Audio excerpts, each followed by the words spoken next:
So আমরা চলে এসেছি আমাদের পুকুরে। এই যে এই পুকুরের পাড় এটা। আমরা এই আগাছাগুলোকে অনেক তোলার চেষ্টা করেছি। অনেকে বলেছে যে এটা পুকুরের মাছের খাবার হবে, আর অনেকে বলেছে এটা তুলে দেওয়া ভালো, কারণ এটা মরে গিয়েছে গাছগুলো। তো এইগুলো আছে। এছাড়াও পুকুরে আর একটা প্লাঙ্কটন দেখা যাচ্ছে, হাইটে প্লাঙ্কটন, মাছ লাফালাফি করছে। এই যে এটা পুকুরের জন্য খারাপ। তো যদি এই জিনিসটা হয় পুকুরে, তাহলে কি করা উচিত সাজেশন দিও সবাই একটু।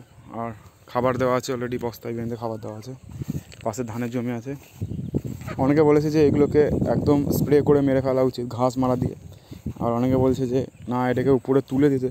আর অনেকে বলছে যে না, এটা পুকুরে থাকলে খুব একটা ক্ষতি কিছু হয় না। তো সবাই সাজেশন দিও এটা কি করা যায়। এটাই জল কর মিলিয়ে মোটামুটি 2.5 বিঘের উপরে আছে। আর জলের হাইট প্রায় 8 ফুটের উপরে। জল পরিষ্কার আছে, খাবার দেওয়া হয়েছিল এবং আজকেও কিছু খাবার দেওয়া হবে।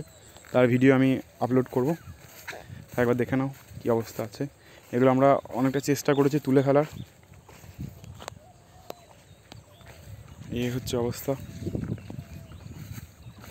এখন সকালবেলা।